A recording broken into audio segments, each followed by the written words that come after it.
Go ahead, Greg Hunter. So Chase, does it feel odd to be the old guy? I mean, you've been around as long as anybody, and do you become a lot of the player coach in these circumstances when you're working with so many young guys? I'd say there definitely is part of that role. um, I mean, I'm not gonna lie to you. I've always kind of felt like an old guy just because the kind of person I am. I like to I like to hang out with mostly older guys. I've definitely spent a good amount of time with them, and I've seen how they've worked with the younger guys, and I've really just tried to instill in myself like there were certain guys that I'd hang out with that were older that I would pick up on some of their traits, pick up on some other guys, and really just try to combine them of what qualities I like the best. And I've been able to find what works the best and what gets along the best with others. And I feel like what we have right now is definitely a good plan, good way to bring people ahead. Okay, Kevin? Chase, I think it was both you and James in the preseason talked about the importance of everybody working together, same position, able to get all that work done. This fall's been a little unsettled in that regard. Some guys switching out because of competition, positive testing. How much has that affected this line? And does it benefit you at some point in the future that some people have gotten some, different time, different playing time? I would say I feel like we've actually worked that out pretty well. It's definitely always pretty tough to have like a solidified starter go out and have to bring in someone new, especially a freshman. And I feel like he's worked his butt off and he's done a great job. And he's really done everything that's been asked of him. He's put a few good games together. And, I mean, I feel like that's just amazing for the program. I mean, he's someone that still has, I mean, with this year not really counting towards eligibility, I mean, he could still have 4 or 5 more years left here. And to have someone like that, to be able to have more time and to get a whole year in of starting and experience is huge for the program. And I feel like we're that way with everyone. I mean, Coach Moore really loves giving a lot of people reps and giving people breaks to get the best 5 out there, and also getting some people some time down during a game to be able to get back up and recuperate. But I would say I think what we're doing right now is working really well for us as an O-line. Go ahead, Mike.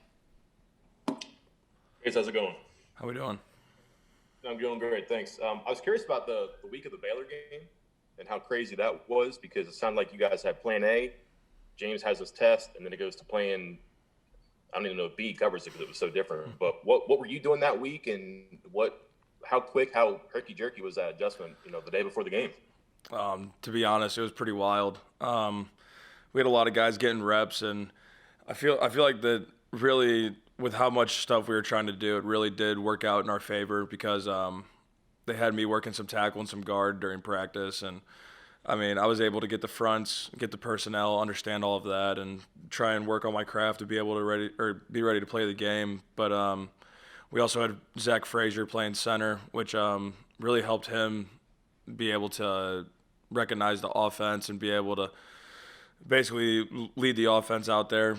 And I would say with me having to go back to center, him going to guard, it just happened in a fashion that I believe our offense was able to honestly break down Baylor and be able to know what to do.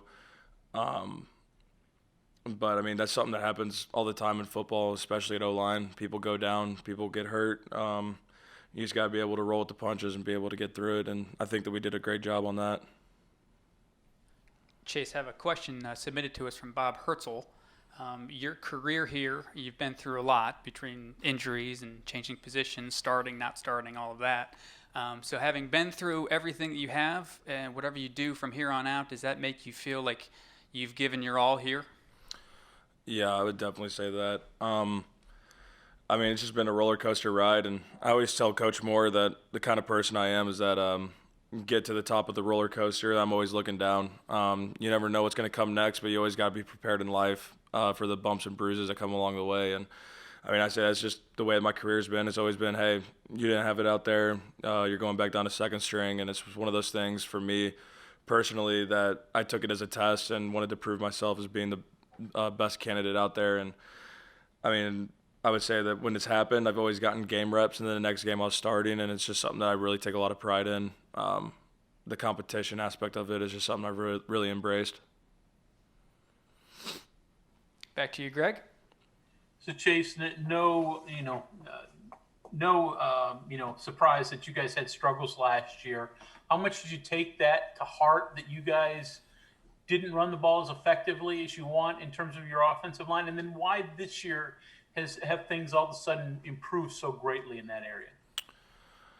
I believe that last year's O-line, if you took it on paper, you definitely wouldn't have thought that we would have ran the ball the way we did. And that was something that we definitely took a lot of pride in. As the year went on, we definitely got better at it than when we started out. But I feel like that's something that we took as disrespect as an offensive line this year, and it's something that we really worked on. I mean, I can't even tell you how many times that we've worked on inside zone in the shoots. It's been ridiculous, but it's definitely something that's helped us out and has helped us play a lot better, play with lower pads, play at a higher intensity. And I feel like it's something that as an offensive line that we've definitely had a chip on our shoulder, and that that's something that we take a lot of pride in. We have great relationships with the running backs, quarterbacks, receivers, everyone. Everyone's one big happy family, and I feel like that's kind of gotten us on cue and gotten everyone on point. We'll take these last two questions. Go ahead, Cody. Hey, Chase, I wanted to ask you about snapping. Unless I'm forgetting one, I don't think you've had a bad snap this year, and I was just wondering if you could kind of take us through what goes into that, what the technique's like, and how much during the week do you have to practice that? We might have to knock on some wood for that one, but I'd say it's something that, I mean, in high school, I was a long snapper and filled in at that position, so I know they're both completely different, but I would say it's something that I've just had a lot of work at. When it came to off season, I'd get with the quarterbacks, probably do about 50 to 100 snaps a day. That was pretty much an everyday thing, and we still keep it going in practice. Every practice, we have about 5 under center snaps, and then we go back to pass snaps to running snaps, and I'd say it's just repetitions and all that for me is maybe be able to be decent at snapping. And last year I had a huge adjust. They put a brace on me, and that was definitely a little different for snapping. And I mean, it was just the same exact thing. You just got to take a lot of reps at it, snapping wise. Go ahead, Kevin. You mentioned that week of shuffling and a couple of you all playing different positions on the line. Is that a possibility in the future? Would you be comfortable playing tackle? You still getting some work on there during practice? I'm not getting as much reps at it in practice now. I'd say guard and center is really, I mean, every year I've pretty much just rotated those two during practice just in case. I feel like there's always a lot of shuffling that goes on just to get the best 5 out there. And honestly, me personally, I wouldn't mind playing any single position that there is out there. I feel comfortable at all of them. Played tackle in high school, played guard and center in college, and I feel like it's definitely something that could be in my arsenal to be able to play.